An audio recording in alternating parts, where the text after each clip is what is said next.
Pasteur William de l'Assemblée des Esclaves depuis Yaoundé, au Cameroun. Soyez bénis dans le nom de Jésus-Christ. Soyez fortifiés dans le nom de Jésus-Christ. Amen. Nous allons voir un thème aujourd'hui, la repentance. Nous voyons dans le livre de Matthieu 3, du verset 1 à 2. Nous lisons, en ce temps-là parut Jean-Baptiste, prêcha dans le désert de Judée. Il disait, repentez-vous, le ciel est proche. Ici, nous voyons que Jean-Baptiste était un envoyé de Dieu, un prophète. Il prêchait dans la Judée. Il demandait aux gens de se repentir. Voyons un peu le verset 5. Les habitants de Jérusalem, de toute la Judée et de tout le pays des environs du Juda se rendirent auprès de lui. Amen. Nous voyons comment Jean-Baptiste prêchait et les gens écoutaient la parole. Et ils venaient auprès de lui. Et ils confessaient leurs péchés. Ils se faisaient baptiser par lui dans le fleuve Jourdain. Vous voyez, quand Jean prêchait, les gens étaient touchés de la parole. Et ils venaient se faire confesser et se faire baptiser par Jean-Baptiste. Alors du verset 7, nous voyons, mais voyant venir à son baptême beaucoup de pharisiens et de sadduciens, et il est dit, race de vipères, qui vous a appris à fuir la colère à venir. Vous voyez ici, les pharisiens, c'est des gens qui veulent faire parce qu'ils voient les gens sont en train de faire. Ils ne font pas parce qu'ils ont été touchés par la parole. Vous voyez ici, les pharisiens venaient aussi se faire baptiser parce qu'ils ont vu le peuple courir aller se faire baptiser. Ils n'avaient pas la conviction. Donc, ils n'étaient pas touchés par l'évangile. C'est pour ça que vous allez voir le verset 8. C'est donc les fruits dignes de la repentance. Les gens qui sont touchés par l'évangile produisent les fruits dignes de la repentance. Et ceux qui ne sont pas touchés par l'évangile, c'est impossible de produire les fruits. Parce que le fruit qu'ils doivent produire vient de l'intérieur, vient de la conviction, de la foi. Alléluia. Nous voyons ici, nous allons voir dans Actes des Apôtres, que ça nous confirme un peu que j'ai dit Actes des Apôtres.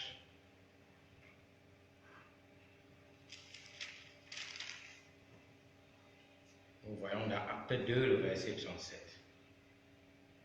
Après avoir entendu ce discours, il eut le cœur vivement touché. Et ils disent à Pierre et aux autres apôtres, hommes, frères, que ferons-nous?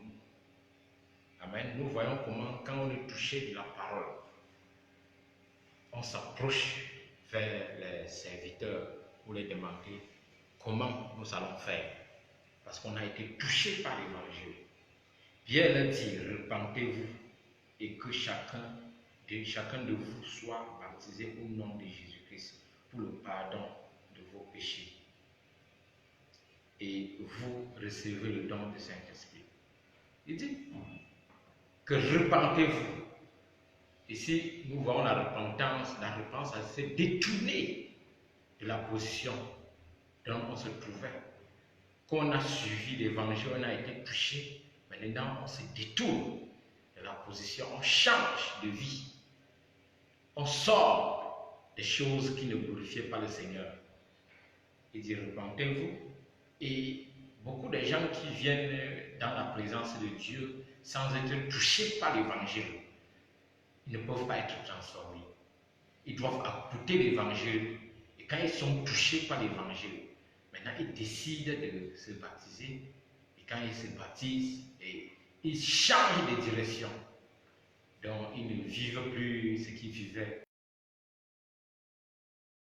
C'est pour ça que la Bible dit, celui qui naît de nouveau devient une nouvelle créature.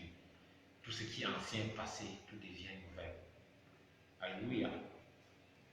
Nous allons voir ici au verset 17, acte 3, verset 17. Et maintenant, frères, je sais que vous avez agi par ignorance, ainsi que vos chefs, mais Dieu a accompli de la sorte ce qu'il avait annoncé d'avance par la bouche de tous ses prophètes, que le Christ devait souffrir. Repentez-vous donc et convertissez-vous pour que vos péchés soient effacés. Vous voyez ici, il y a 3 dimensions. Il y a la confession, il y a la repentance. Confession, repentance et la conversion.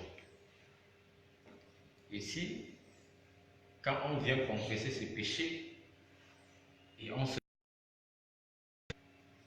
Maintenant, une fois on se repent de nos péchés, on doit chercher la conversion, se convertir. Se convertir, c'est de changer de position. Se convertir, c'est de quitter l'ancienne vie.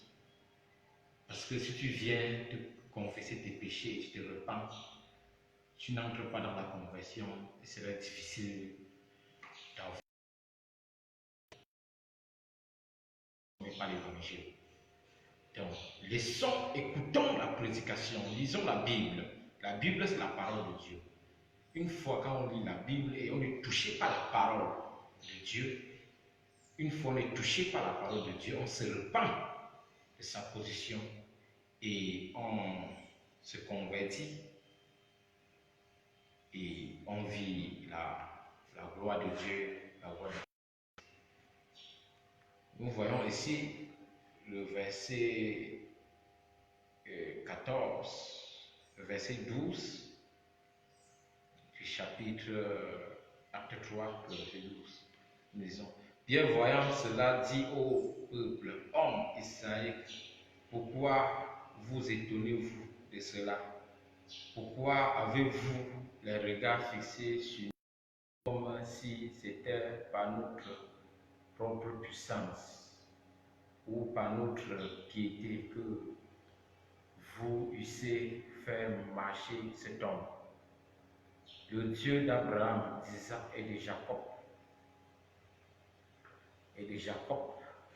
Dieu d'Abraham, d'Isaac et de Jacob, le Dieu de nos pères, glorifie son serviteur, que vous l'avez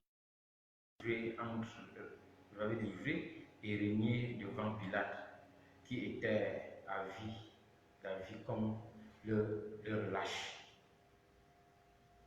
Vous avez régné le saint et le juste, et vous avez demandé qu'on vous accorde la grâce d'un meurtrier. Vous avez fait mourir le prince de vie, que Dieu l'a ressuscité des morts.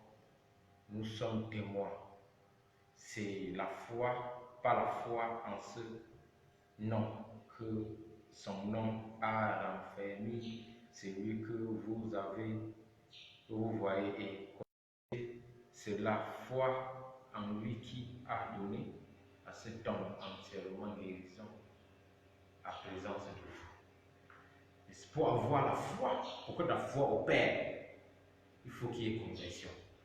Parce que quand l'homme donne sa vie à Jésus-Christ et il se convertit, la foi s'installe totalement. Et une fois la foi s'installe totalement, tu vois des choses, tu crois à des choses qui n'existent pas, et cela existe dans ta vie parce que tu as été né de nouveau, non pas la volonté de l'homme, ni la volonté de la chair, mais la volonté de Dieu. Tu vois les choses comme Dieu voit. tu ne vois plus des choses comme les hommes voyaient. Donc, frères, je vous exhorte à persévérer dans l'enseignement.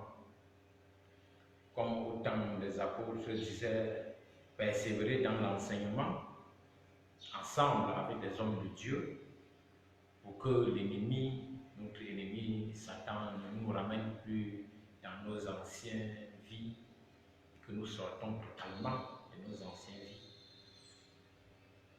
Au nom de Jésus. Ici, nous voyons comment revenons un peu dans Matthieu 2, dans Matthieu 3. Nous voyons ici comment Jean-Baptiste prêchait dans le désert et beaucoup de gens venaient se faire baptiser. Ici, le verset 9. Et ne vous prétendez pas dire en vous-même, nous avons Abraham. Je vous déclare que ce Pierre, si Dieu peut susciter les enfants. Ici, nous voyons qu'il y a des gens qui viennent se faire baptiser avec leur raisonnement, en disant que, en tout cas, nous avons quand même notre tradition qui est là, on ne veut rien abandonner. On veut toujours un peu faire de côté, chercher des solutions de côté. On ne veut pas relâcher la tradition des cultes qui n'honorent pas Dieu. C'est ça, parce que vous voyez ici que les pharisiens, et ils venaient se faire baptiser, mais dans leur tête, ils savaient que non, ce que tu faisais là, c'est pour toi, mais on fait aussi comme pour le reste. Nous avons pour père Abraham, et sans connaître que quand le Fils de l'homme est venu mourir sur la croix, il a tout accompli sur la croix. Tout est accompli sur la croix. La seule chose qui nous reste, c'est de croire qu'il a tout payé et tout serait payé. Si nous voulons encore nous battre de nos propres efforts, ou bien chercher des solutions de gauche à droite, ou bien chercher à vouloir faire de notre vie ce qu'on veut, c'est que ça serait difficile de vivre vraiment la gloire de Dieu. Et nous devons savoir que si, quand on vient se baptiser, c'est pour que nous, Monsieur, parce que dans Jean 3, c'est dit, Dieu a tant aimé le monde qu'il a donné son Fils unique, quand quiconque croit en lui ne périsse point, mais qu'il ait de la vie. Donc le fait de croire et venir se baptiser, c'est pour hériter le royaume de Dieu, pour être sauvé.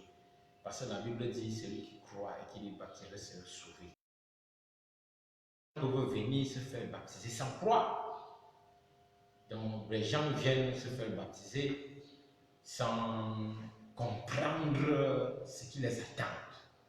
Ils viennent se faire baptiser comme les autres, comme nous voyons aussi les pharisiens venaient se faire baptiser et sans toutefois être touchés par la parole de Dieu.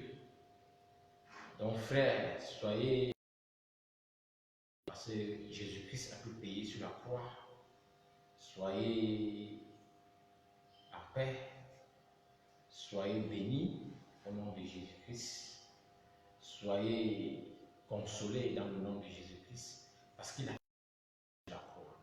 Et produisez donc le fruit digne de la repentance.